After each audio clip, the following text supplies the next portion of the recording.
Well, this will be interesting. Calvin and Hobbes.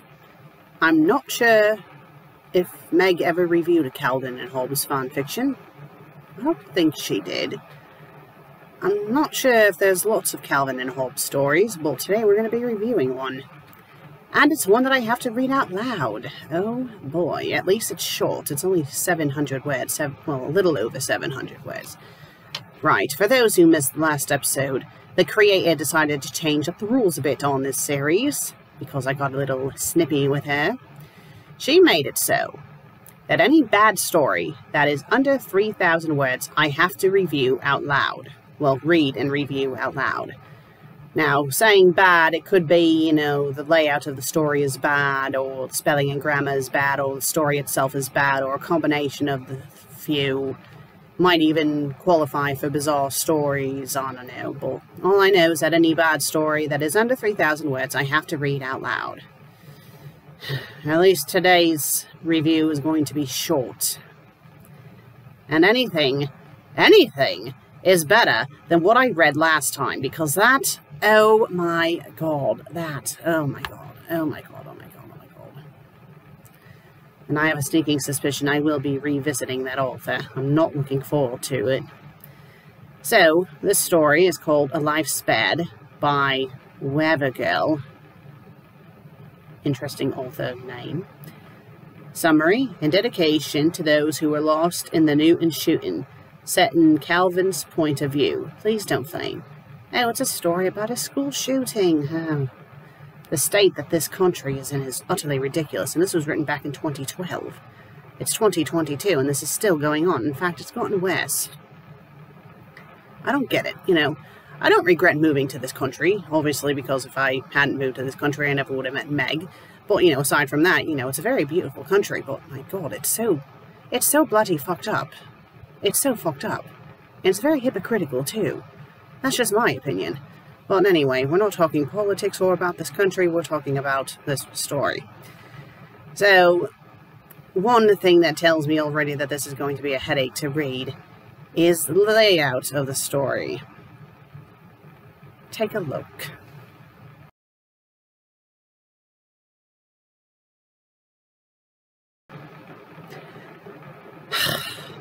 I mean, at least it's legible, but it looks like a bloody poem. At least it's not a blob of text.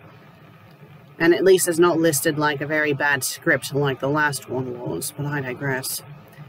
So it's rated T, it's in English, it's angst drama, Calvin's the character, 721 words, 11 reviews, 16 favourites, and 2 follows. And like I stated earlier, it was published back in December of 2012. Let's not waste any time, and let's read the author's note first. This is a dedication to those who were lost in the Newton, Connecticut massacre. To start off, I don't know why people do these things, especially in places where children are sent to learn and grow. And it's most upsetting that it happened close to Christmas, and how 20 kids will be celebrating it in heaven. I hate it when these things happen, and pray that every day it doesn't happen to my own kids, or any other kids I know. I put this in the Calvin and Hobbes category because they are mostly known for poetry, and after talking with a friend about this idea, the comic came to mind. Please read and say a prayer for those who are in need of comfort after such a tragedy. So I guess it is supposed to be a poem. I don't think fanfiction's a fan of poems, but whatever. Let's get started. Mum sends me off to school, despite I put up a fight. I didn't know that once I got home, she was going to hold me tight. The day dragged on in class, and I let my mind wander. The last thing that was on my mind was that I could have been a goner. When math came, that's when my imagination sprang, and I shot out onto the playground. Minutes later, I heard the first bang. Their screams and cries for help, coming from inside. Teacher hid their kids, though some sadly died. More gunshots rang through the air, and out of fear, I hid behind the slide. My heart racing with shock and despair, I crouched low, covering my ears, tears falling from my eyes, trying to drown out the horrible sounds of gunshots and painful cries. I didn't know how long it was until I saw the police arrive. Investigating what madman caused all this, and tending to those still alive, I ran over to Susie, thankful to see my class had been spared. Seeing me, she hugged me tight. I didn't think she cared. The shooter was dead, having committed suicide. I didn't know about anyone else, but I'm glad the psycho died. We were sent home to our families, who were no doubt worried sick. As the bus drove down the road, I began to think of life and how it could end so quick. I do not know why that man did such a thing to our school, what drove him to do it, but all I know is, no excuse is good enough for something so cruel. I look at my fellow classmates, who all cried in grieving. Some had brothers and sisters, and didn't know they'd be leaving. The news spread like wildfire across the nation, and people wonder in despair how such horror could exist in God's creation. The bus stopped at my house, and Mum rushed out the door, not waiting for me to walk off the bus, grabbing me, crying and crying more. Despite how much trouble I caused and turned her hair grey, she held me tight and thanked God over and over that I was okay. She held me until Dad came home, and he did the same, holding me and telling me how much he was thankful that I survived the day's danger that came.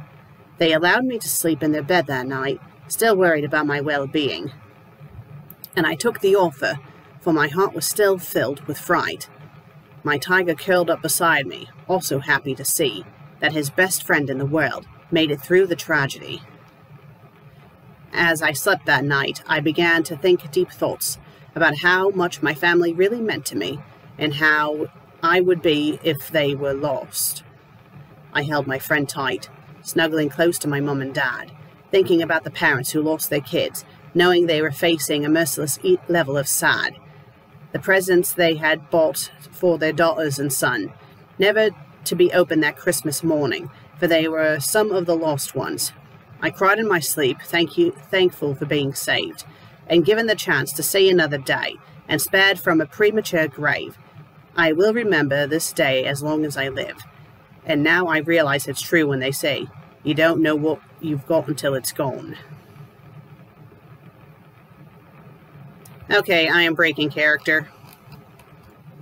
Susan's taking a back seat for the rest of this episode. This is now the creator talking. I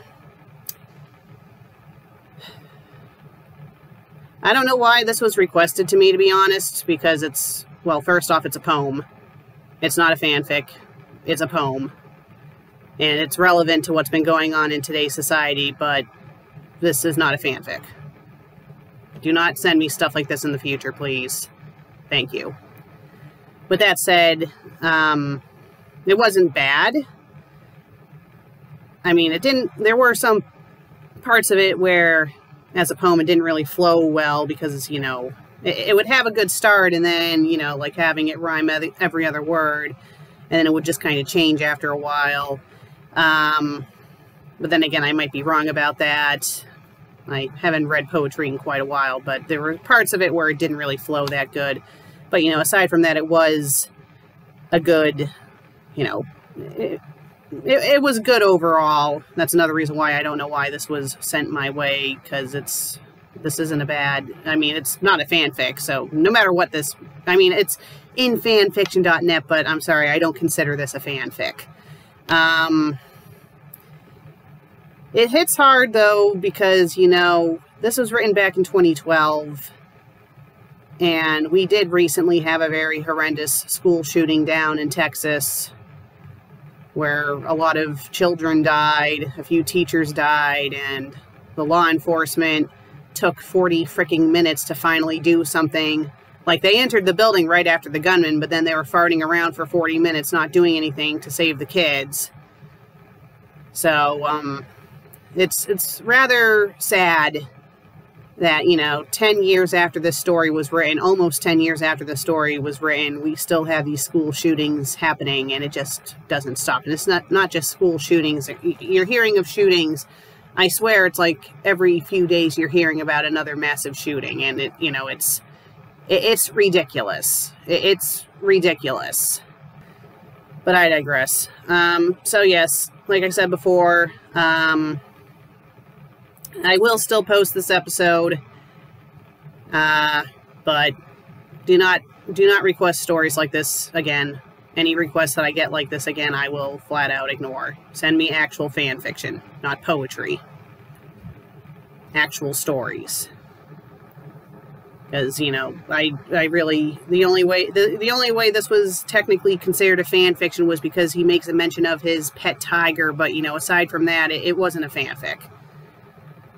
I mean, if they had rewritten this so it was like an actual story, like instead of it having to be a poem, then maybe, but I digress. Well, thank you for watching today's episode. Susan will see you next time. Bye.